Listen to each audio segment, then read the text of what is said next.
Chapter 28. Mama's making me go to Sam's store around the corner, even though he ain't never got half the stuff Mama needs or wants. I think she's doing it on purpose, to embarrass me. She just needs some eggs and a slab of bacon for breakfast, she says. Yeah, right. I tell her I will get sweets to go with me. Mama says forget about it. She wants only me to go and then come right back home, and not to take my own sweet time getting back. When I go outside, everybody's on their front stoops.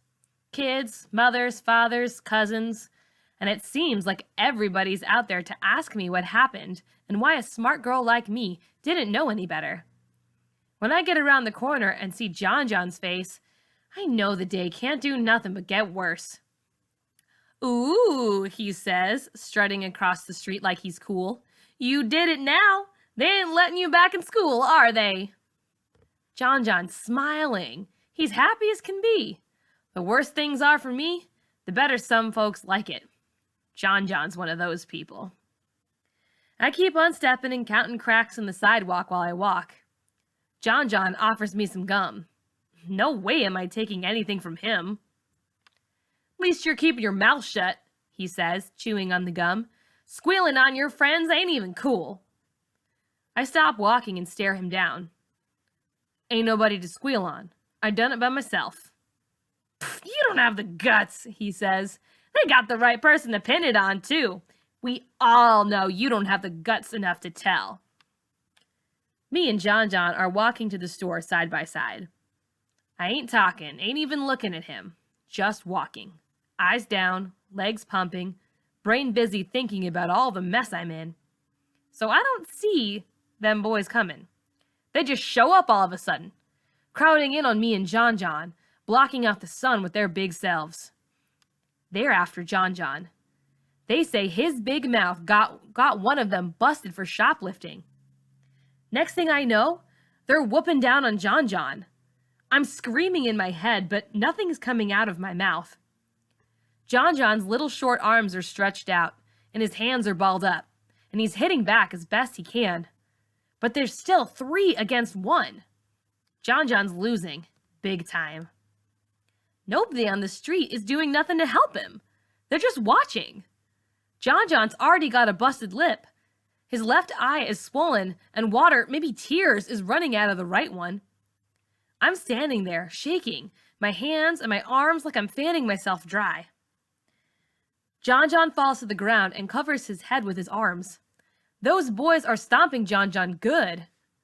Finally, I find my voice. I yell for somebody to call the cops, but folks just stare. I yell some more. Somebody runs inside their house. Blood. I see blood. John, he ain't saying nothing, ain't moving either. All of a sudden, I'm remembering how those other boys messed with me on that day after Juju's party, and all of a sudden, it's like my body's taking orders from somebody else. I'm running across the street and reaching into some overgrown bushes in front of the house on the corner. I'm pulling on one of them branches to make me a good switch. I break a few branches loose and run my hand up and down them to get the leaves off. Then I go back to John.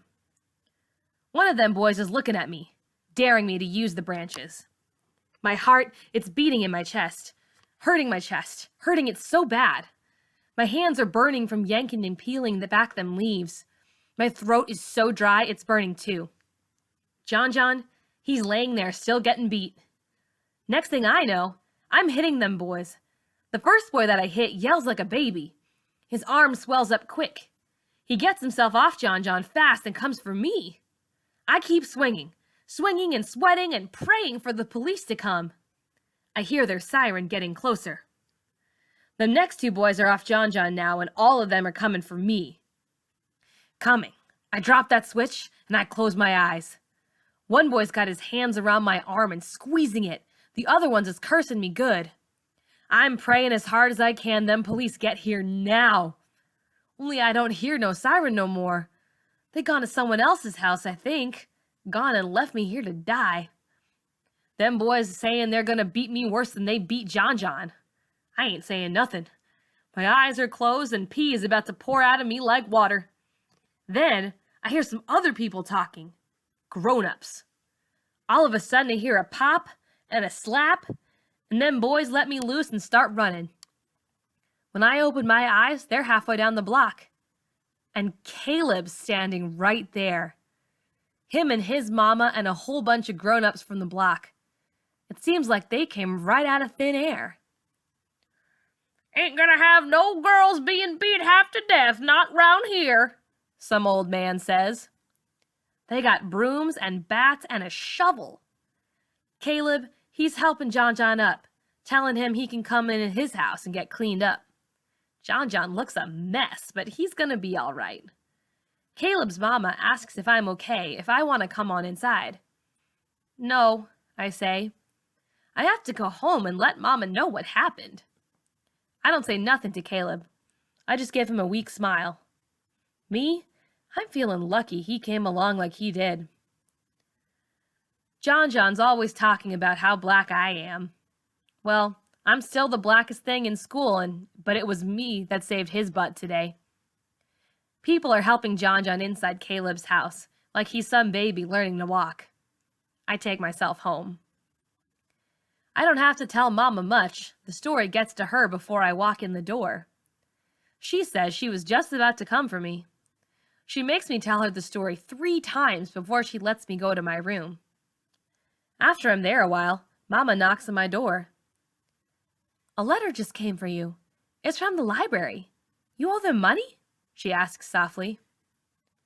I push open the bedroom door before Mama says another word. I snatch the envelope out of her hands. "Dear Miss Madison, congratulations! The 3rd Annual Young Writers Committee at the Martin Malcolm Library is pleased to announce you as the winner of this year's contest." I show Mama the letter. The letter goes on and on about how many people entered and how they're going to put my writing on display in the library lobby for a whole month. I stand there a while, fingering the puffed up gold letters at the top of the page and reading the letter over and over again. Mama and me both look at each other. All of a sudden, Mama starts crying big fat tears. I don't have to ask her why. I know. We're both wishing Daddy was here for the good stuff and the bad.